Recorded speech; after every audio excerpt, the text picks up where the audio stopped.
ఎట్లా వైకాపా నాయకులు ఒక పిల్లోడు మోర్లో అతను చదువుకున్న పుస్తకాల నుంచి కాగితాలు చింపి నోట్లో కుక్కేసి పెట్రోల్ పోసి తగలబెట్టి చంపేశారు. చర్చిద్దాం, నో ప్రాబ్లం. లోకేష్ గారు దళిత సవాన్ని ఎట్లా డోర్ డెలివరీ చేశారు చర్చిద్దాం. We are ready.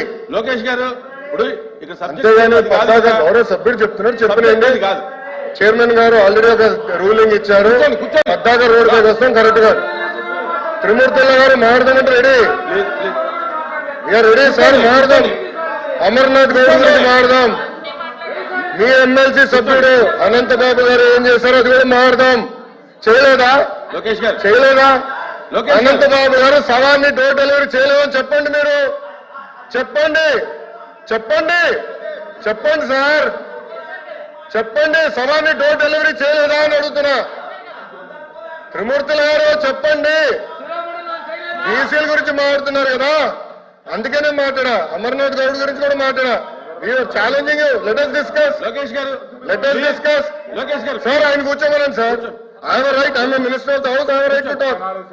సార్ మెంబర్ ఇట్లా మాట్లాడితే ఎట్లా సార్? నాకు రైట్ ఉంది, నేను మాట్లాడుతున్నా. లోకేష్ గారు ఇప్పుడు జరిగేటటువంటి సార్ ఇట్లా మాట్లాడుతున్నారు. లోకల్ బాడీస్ ఆఫ్ బీసీలకి రిజర్వేషన్ ఎందుకు తగ్గించారో చెప్పమనండి. చెప్పండి, రిజర్వేషన్ మీరు ఎందుకు తగ్గించారు? అమర్నాథ్ గౌడ్ మీరు ఎందుకు చెప్పేశారు? కార్పొరేషన్ మీరు ఎందుకు నిధులు కేటాయించారో చెప్పండి. మీరు రైట్ టు డిస్కస్. అంతేగాని పద్దాకాల నుంచి ఎట్లా తెచ్చా? సబ్జెక్ట్ కాదండి, కూర్చోండి.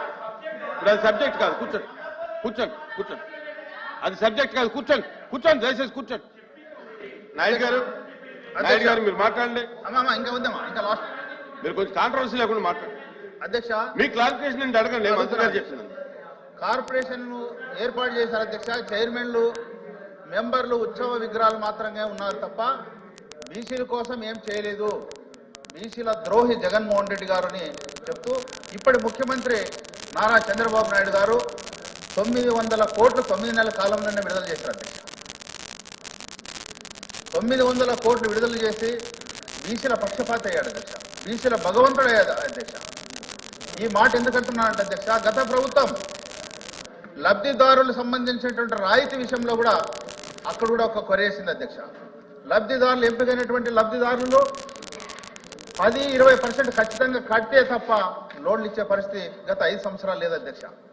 మరి మీ ద్వారా మంత్రి గారు నేను అడిగేది ఏంటంటే, బీసీల పక్షాన ఈ ప్రభుత్వం ఏదైతే 10-20% ఉందో దాన్ని తీసివేస్తూ ఇలాంటి రాయితీలకు సంబంధించినటువంటి పథకాలకు అవకాశం కల్పించాలని మీ ద్వారా కోరుతున్నాను. మంత్రి గారు. నమస్కారం అధ్యక్ష.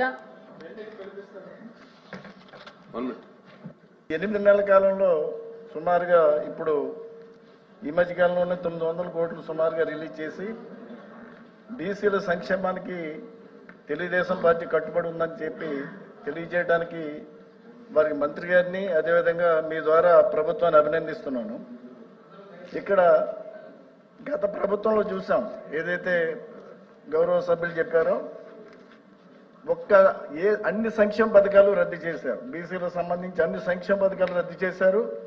56 కార్పొరేషన్స్ ఏర్పాటు చేసి వచ్చ విగ్రహాలుగా మార్చి ఒక్క పైసా రుణ సౌకర్యం కూడా కల్పించనే విషయాన్ని మీ దృష్టికి తీసుకొస్తున్నాను సభ ద్వారా. మరి ఈరోజు చూసినట్టయితే 57 కార్పొరేషన్స్ కి సుమారుగా 800 కోట్లు రిలీజ్ చేయడం అనేది సంతోషకరమైన విషయం. ఈ 2 రోజుల కింద పేపర్లో చూసాం.